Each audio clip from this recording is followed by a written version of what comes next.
Bom, agora nós vamos passar para um outro tópico, ainda tendo em vista o tema que é teoria da inconstitucionalidade da lei. E esse tópico é a natureza jurídica da lei inconstitucional. O que eu chamo de natureza da lei jurídica inconstitucional? O tema aqui é bom começar com ele de maneira bastante direta, sem muita enrolação. Há duas correntes possíveis para você encarar duas correntes que se contrapõem acerca da lei inconstitucional. A lei inconstitucional seria um ato jurídico nulo para a primeira corrente, e para a outra corrente, a lei inconstitucional seria um ato jurídico anulável. Nulidade e anulabilidade de ato jurídico, aqui em direito público, de um modo geral, é um dos temas mais complexos que você vai encontrar. No direito público em geral, essa é uma discussão cheia de meandros e muitas dificuldades. Não tanto aqui com relação à lei inconstitucional, porque as posições estão claras, as fundamentações estão claras, há uma tradição e uma literatura bastante grande sobre esse tema. Quando, porém, você chega, por exemplo, em outros atos de direito público, como, por exemplo, é o caso do ato administrativo, do ato regulamentar, essa situação já não é assim tão clara, nem do ponto de vista do direito positivo, nem do ponto de vista teórico.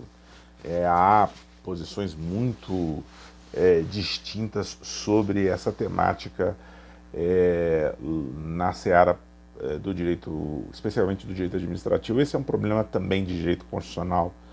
Mas eu aqui estou falando sobre a lei inconstitucional e vou me ater, portanto, aos atos de direito público, os atos jurídicos de direito público,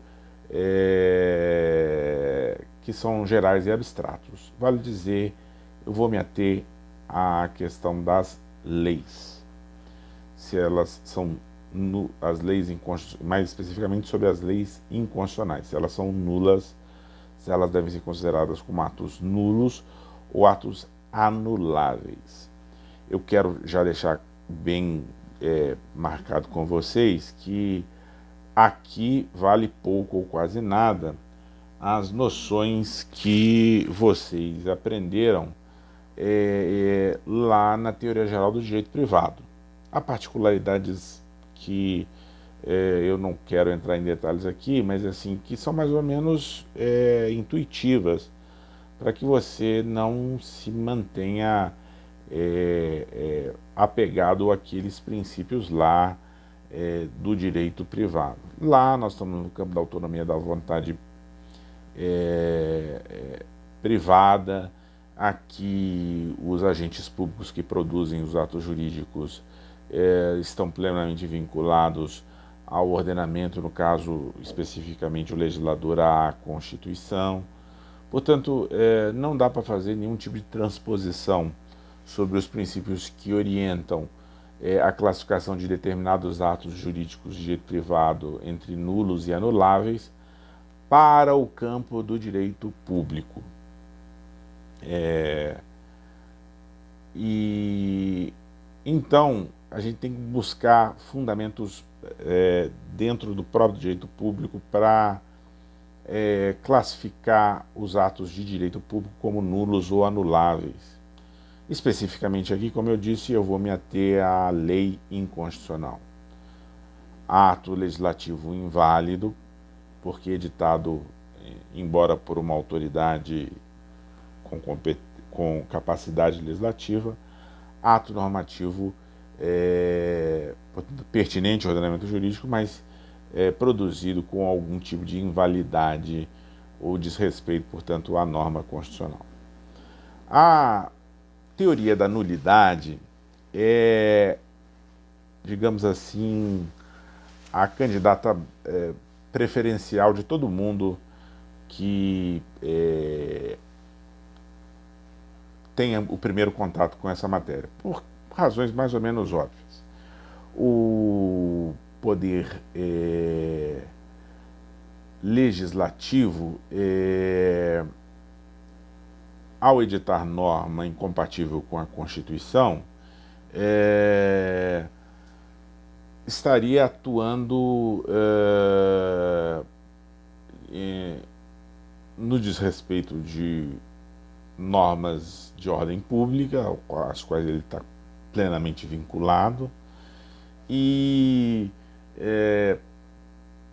se você perceber, se eu adotasse a posição contrária, que é a da anulabilidade, isso significaria dizer que, uma vez editada a lei inconstitucional, até o momento em que ela fosse declarada, ou melhor dizendo, que ela fosse anulada, entre a data da sua edição e a data da sua anulação, ela teria produzido efeitos e efeitos legítimos. A nulidade, a teoria da nulidade parece muito mais atraente, e há razões efetivamente para isso, porque ela parte do pressuposto de que, embora a norma tenha sido editada num determinado momento, dado que ela é inconstitucional, pouco importa quando haverá a declaração da sua inconstitucionalidade. Todos os efeitos que eventualmente ela tenha produzido nesse interregno são eles próprios inválidos consequencialmente. Quer dizer, as aplicações que a lei teve em casos concretos, com os efeitos que produziu, não subsistirão. Então nós temos duas posições. A da anulabilidade, que admite que num espaço temporal, aquele entre a edição da lei e aquele da sua anulação, da edição da lei inconstitucional e da sua anulação, haveria nesse espaço haveria a produção de efeitos pela lei, e esses efeitos deveriam ser produzidos, deveriam ser preservados. Só a partir da anulação é que a lei deixaria de produzir efeitos. Enquanto que a nulidade diz, bom, venha da onde vier, ocorra em que momento ocorrer a declaração de nulidade, é evidente que todos os efeitos oriundos da lei inconstitucional, eles não podem subsistir, eles devem ser eliminados dentro do ordenamento jurídico. A tese da nulidade, como eu disse, é forte porque ela parte da noção de que o lado oposto, o lado da anulabilidade, parece que garante nesse interregno entre a edição da lei inconstitucional e a sua anulabilidade, uma situação na qual o que vale não é a norma constitucional ofendida, mas sim a lei que a ofendeu. Então, entre a colisão entre lei e Constituição, valeria, pelo menos nesse interregno, a lei, contrária à Constituição. E na colisão entre normas, quando uma tem hierarquia superior à outra, então, evidentemente, você deve beneficiar, ou a resolução da colisão deve ser sempre em favor da norma de hierarquia superior. Os defensores da nulidade, portanto, se põem contra os defensores da anulabilidade, porque dizem, em última análise, os que defendem a anulabilidade, admitem que, pelo menos por um espaço temporal limitado, o que valeu na ordem jurídica foi uma norma contrária à Constituição, o que é um rematado absurdo, dado que a Constituição é superior hierarquicamente à lei. Se há uma colisão entre elas, essa colisão há de ser resolvida sempre em favor da Constituição, nunca em favor da lei inconstitucional, porque lei inconstitucional é lei inválida.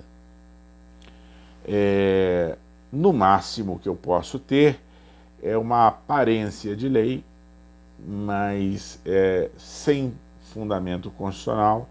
Essa aparente lei não tem legitimidade para produzir efeitos, e os efeitos eventualmente produzidos não podem subsistir depois que ela for declarada inconstitucional. Esse é o lado da nulidade, muito claro, e parece não ser difícil você entender por que é que se conta com tanta simpatia a teoria da nulidade conta com tanta simpatia de vários autores. Pelo lado da anulabilidade, vale lembrar aquilo que nós falamos quando falamos sobre o conceito de lei inconstitucional. A lei inconstitucional é lei inválida, mas é pertinente ao ordenamento jurídico, o que significa dizer que ela pode e deve ter sido aplicada ainda que de maneira indevida, mas ela foi aplicada por autoridades, foi seguida por particulares que não, como eu já disse, não têm obrigação de ser especialistas em direito constitucional, e até por um princípio de segurança jurídica e de preservação da boa-fé do cidadão particular face ao Estado, seria uma, digamos assim, puxada de tapete, num determinado momento, anos e anos depois, você, de editada a lei, você vira pura e simplesmente declará-la inconstitucional e desfazer todos os efeitos que ela produziu. Então, vamos dar um exemplo assim, bastante bom, que é aquele que eu gosto de dar sempre, que é o que dá, toca no bolso de cada um de nós. E ele diz com a questão da... Imagine uma lei inconstitucional que concede um benefício de caráter tributário, uma isenção total ou parcial para o contribuinte particular. Essa lei aprovada num determinado momento é executada, o contribuinte se beneficia das isenções durante 1, 2, 3 anos, e num determinado momento o órgão responsável por controle, que veremos qual seja ele, chega à conclusão que aquela lei que concedeu a imunidade ou o benefício fiscal, a isenção, melhor dizendo, a isenção é inconstitucional. Qual o resultado se eu adoto a teoria da nulidade? Se eu adoto a teoria da nulidade, esses 2, 3 anos nos quais a lei foi executada, neles o contribuinte deixou de pagar um tributo que deveria pagar. Então caberá a cobrança retroativa de todos os valores que deixaram de ser arrecadados em virtude desta lei inconstitucional. Isso põe em risco o princípio da segurança jurídica e da boa-fé, da proteção da boa-fé do cidadão.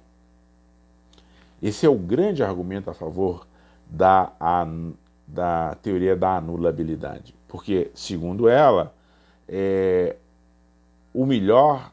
a melhor solução seria dar à lei inconstitucional o caráter de lei anulável, de modo que ela, ao se aferir essa invalidade levaria a que a lei não mais fosse aplicada. Porém, todos os efeitos produzidos pela lei no passado, bom, esses estariam preservados. Bom, em resumo, A disputa entre as duas posições é uma disputa entre dois princípios constitucionais. Por um lado, aqueles que defendem a nulidade da lei inconstitucional estão preocupados com o princípio da supremacia da Constituição. Do lado dos que defendem a anulabilidade da lei inconstitucional, eles estão preocupados também com um princípio constitucional, que é o princípio da segurança jurídica e da proteção da boa-fé do cidadão. Todas as duas preocupações são bastante razoáveis. No texto do professor Gilmar, que eu faço referência e que, se eventualmente vocês encontrarem, chamado Controle de Constitucionalidade, Aspectos Jurídicos e Políticos, vocês vão ver lá que ele faz até uma boa revisão da literatura, e ele toma o exemplo do Kelsen, que é um exemplo interessante. Kelsen começa a escrever sobre o tema no início do século XX, e ele chega mesmo a dizer que a lei inconstitucional, nos primeiros textos dele, é um ilícito, o que é tecnicamente até um equívoco. Não se trata, você tem que separar ilicitude de invalidade. Ilicitude é comportamento contrário à norma. Invalidade é produção de norma em desconformidade com o ordenamento jurídico. Mas, enfim, a ideia é que Kelsen era nos primeiros textos sobre o tema, ele é um radical defensor da teoria da nulidade. A lei inconstitucional é um nada e não pode produzir efeitos nenhum, e ao ser extirpada do ordenamento jurídico, os efeitos que ela eventualmente tenha produzido tem que também esses efeitos têm que ser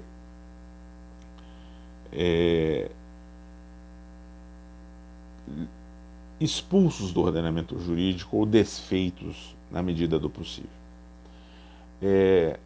O próprio Kelsen, no entanto, isso é um texto de 1902 ou 3, uma coisa assim, ele é chamado, no final da Primeira Guerra Mundial, em 1918, a redigir o anteprojeto que dará ensejo à Constituição Austríaca, que vai ser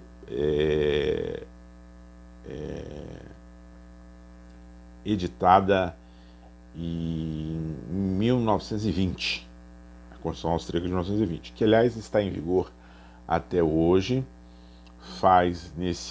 já fez até nesse ano de 2020, 100 anos de existência. 100 anos de existência da Constituição Austríaca, porque, a despeito do interregno ali da Segunda Guerra Mundial, onde a Áustria foi anexada pela Alemanha, nunca houve revogação formal da Constituição Austríaca. Então, depois da guerra, a Constituição Austríaca foi retomada. Claro, há reformas constitucionais que foram feitas e tal, mas o texto básico é o mesmo. O interessante aqui, para ser bastante rápido, é que o Kelsen, quando é chamado a redigir o anteprojeto de Constituição para a Áustria, ele que era cidadão austríaco, ele nasceu na República Tcheca, que fazia parte do antigo Império Austro-Húngaro, no que hoje é a República Tcheca, mas que fazia parte do Império Austro-Húngaro. A cidade natal dele é Praga. No final da Segunda Guerra Mundial, o Império Austro-Húngaro desaparece, forma-se uma república austríaca, e ele opta pela cidadania austríaca e chega a ser, inclusive, ocupar cargos importantes, como o de ministro do Tribunal Constitucional Austríaco, e antes disso ele é o autor do anteprojeto de Constituição. E é interessante que aí, neste anteprojeto, ele muda radicalmente de posição. Se lá, quase 20 anos antes, ele defendia uma teoria radical da nulidade da lei, ele passa a adotar e propõe isso, a proposição dele é aceita, a noção de que a lei inconstitucional é lei anulável e que a manifestação do órgão de controle sobre a lei inconstitucional é uma espécie de manifestação estatal que expurga do ordenamento jurídico uma norma que até então estava presente. É por isso que ele é famoso por uma frase que vocês vão ler muitas vezes ainda na vida de vocês, se não leram já, de que o órgão de controle é legislador negativo. Há quem entenda essa frase como uma metáfora, mas não. Para Kelsen, ele está falando isso, a expressão é adotada do ponto de vista técnico.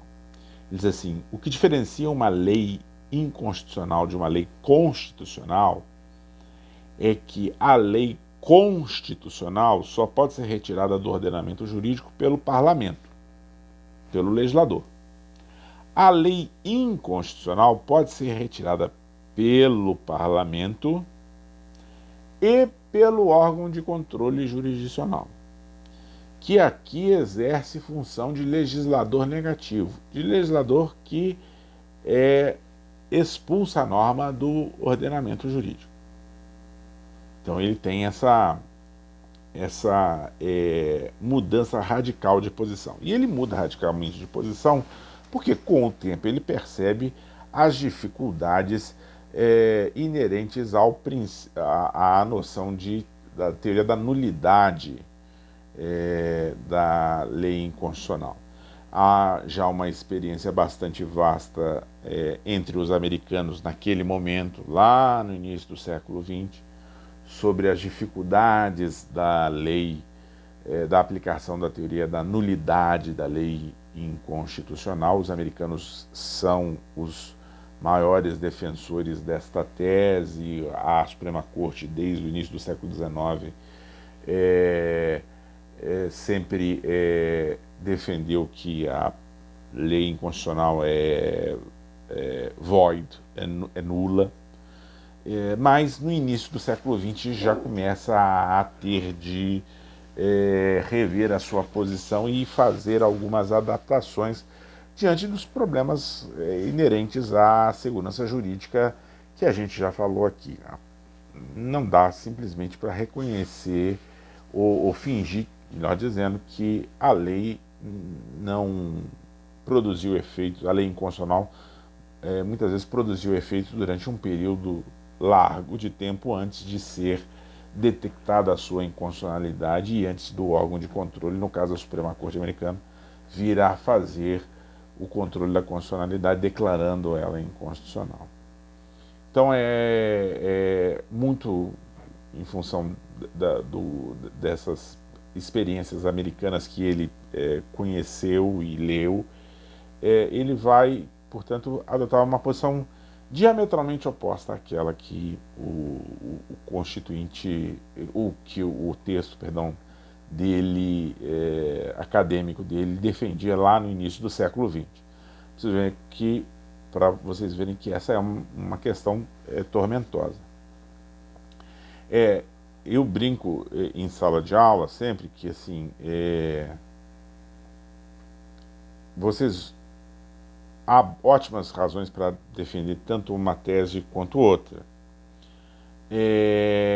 No entanto, você não deve nunca achar ou supor que a lei inconstitucional é nula ou é anulável em si, como se houvesse um mundo das ideias platônicas, onde eu vou encontrar lá a lei inconstitucional e ela tem lá uma natureza atemporal, ela é nula ou ela é anulável e tal.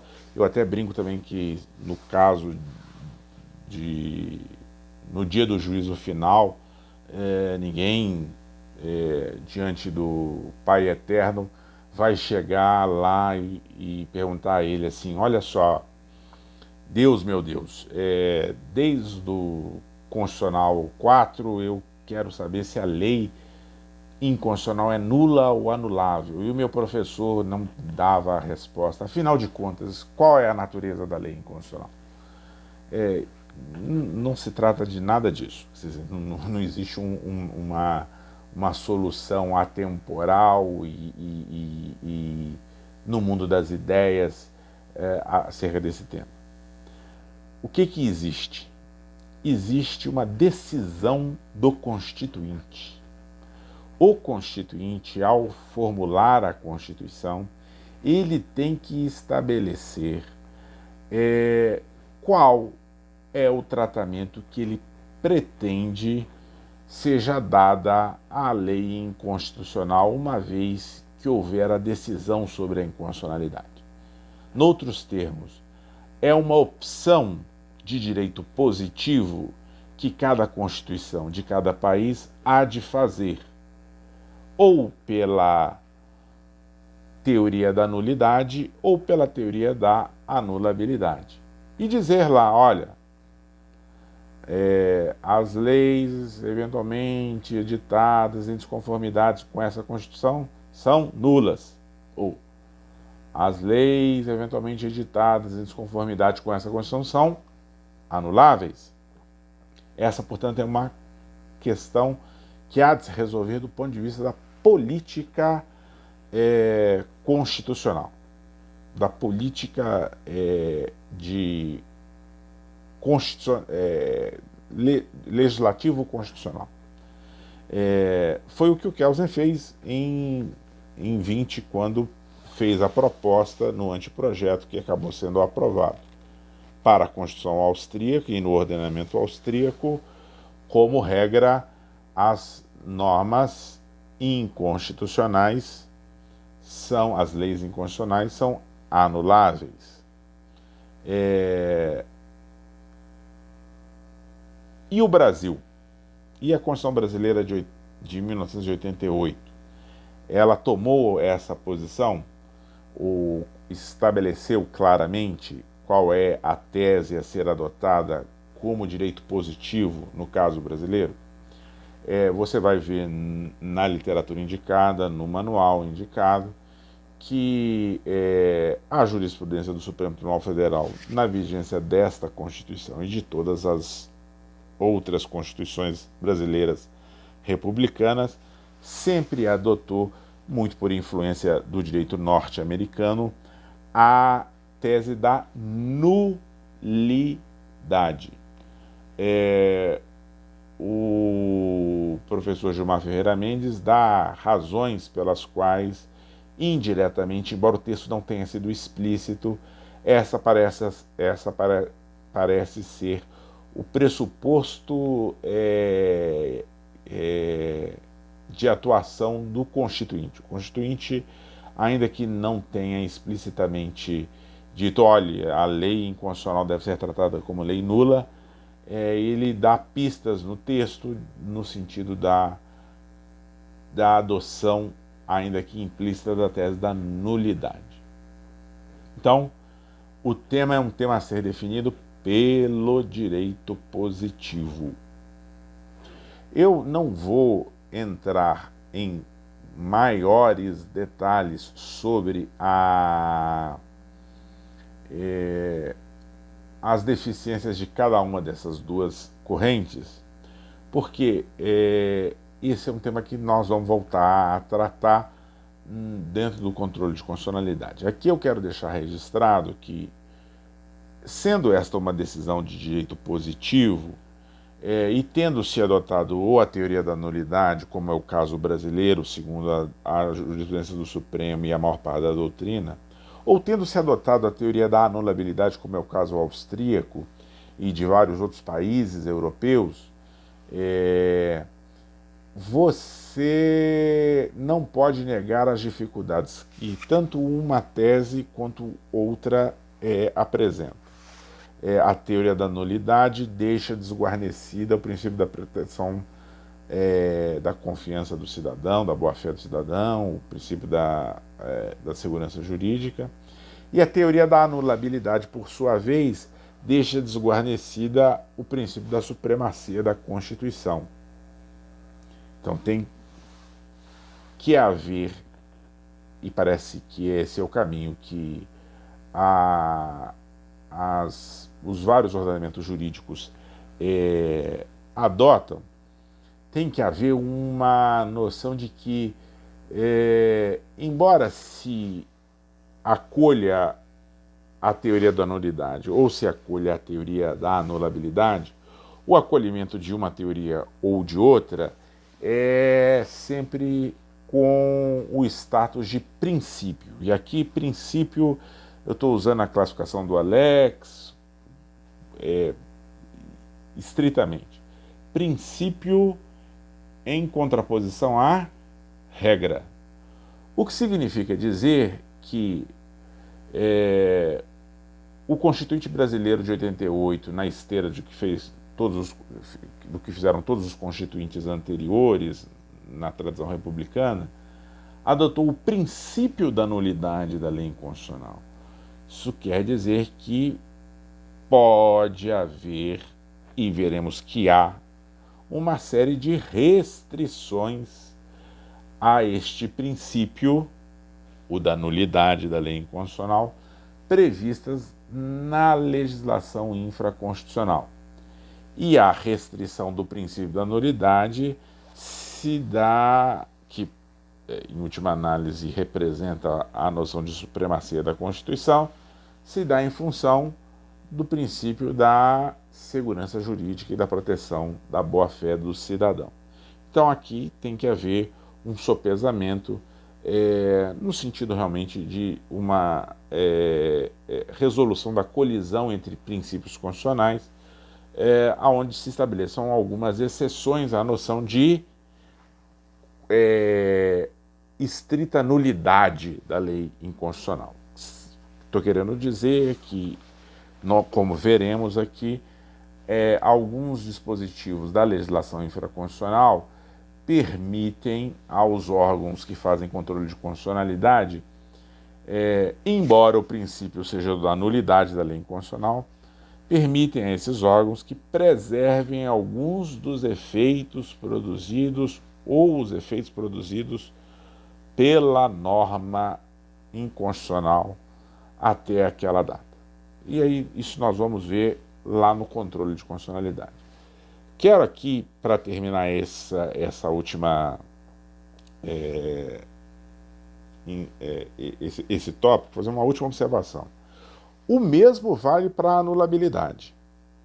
A anulabilidade pura e simples, quando é adotada, ela é adotada como princípio, o que significa dizer que ela vai ser ponderada com o princípio da supremacia da Constituição, e você vai ter situações nas quais, embora haja a adoção do princípio da anulabilidade, uma vez detectada e decidida a inconstitucionalidade, alguns efeitos retroativos hão de ser conferidos a essa decisão, até por razões de natureza prática. Você imagine bem, vou dar um exemplo para terminar, para que vocês entendam o que vai acontecer, porque isso tem implicações no direito brasileiro também, embora o nosso caso seja o da nulidade, não da anulabilidade. Você imagine que você é um comerciante na Áustria, e aí você está pagando um tributo. Em um determinado momento, você chega à conclusão de que a lei instituidora daquele tributo é inconstitucional. Aí você vai ao Poder Judiciário, o controle lá é jurisdicional, como aqui também veremos, e o Poder Judiciário acolhe o seu pleito. Assim, de fato, você tem razão, você não deve pagar esse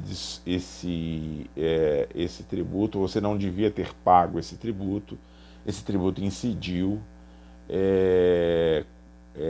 numa situação concreta sua, mas a lei que o instituiu é inconstitucional. Porém, imagine só, a minha declaração só tem efeitos para o futuro, porque a tese que se adota aqui é da anulabilidade.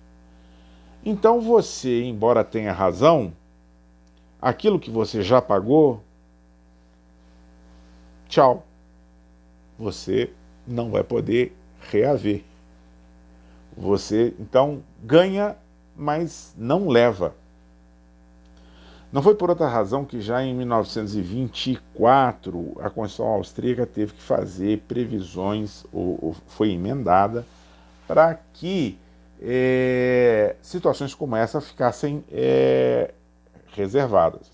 O princípio é da anulabilidade, mas quem foi ao Poder Judiciário antes da anulação da lei, ele colherá os frutos desta anulação, mesmo que para eventos anteriores a ela.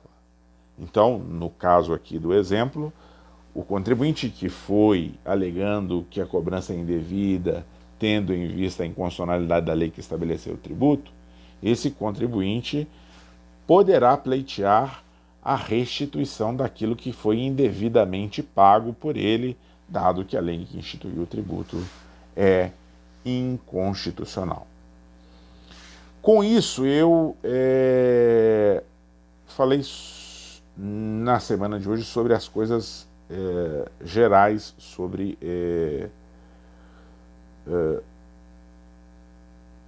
a teoria da inconstitucionalidade da lei. Falta, mas não me estenderei nessa semana, esse assunto para a semana que vem, e a semana que vem a gente acaba a teoria da inconstitucionalidade da lei. Faltam as classificações, que é um assunto importante, e é um assunto que fica para a próxima semana, quando eu posto os vídeos com as explicações relativas às classificações possíveis: inconstitucionalidade por ação, por omissão, inconstitucionalidade material, inconstitucionalidade formal, e inconstitucionalidade superveniente, inconstitucionalidade originária, coisas desse tipo. Eu aconselho a leitura dos capítulos do Gilmar sobre esse tema, não só sobre os que eu já dei aqui, mas também os que darei na semana que vem, porque aí você já vem para ver o vídeo com alguma noção daquilo que eu estou falando. E se tiverem acesso aos textos ao que eu já fiz referência, melhor ainda. Ou seja, acesso aos textos relativos aqueles dois livros, aquelas duas dissertações de mestrado, Controle de Constitucionalidade, Aspectos Jurídicos e Políticos, a dissertação de mestrado do professor Gilmar, e Teoria da Inconstitucionalidade da Lei, do professor Marcelo Neves, mas sempre como leituras complementares, porque elas não estão na nossa digitalmente disponíveis para nós. Então, ficamos por aqui essa semana. As questões do nosso primeiro estudo dirigido estão postadas já no mural, e eu vou receber as respostas até a segunda-feira da semana que vem. Até lá, e boa semana para vocês, sempre lembrando que a nação rubro-negra está a um passo da liderança do campeonato nacional. Como só é acontecer sempre, acabaremos por vencer.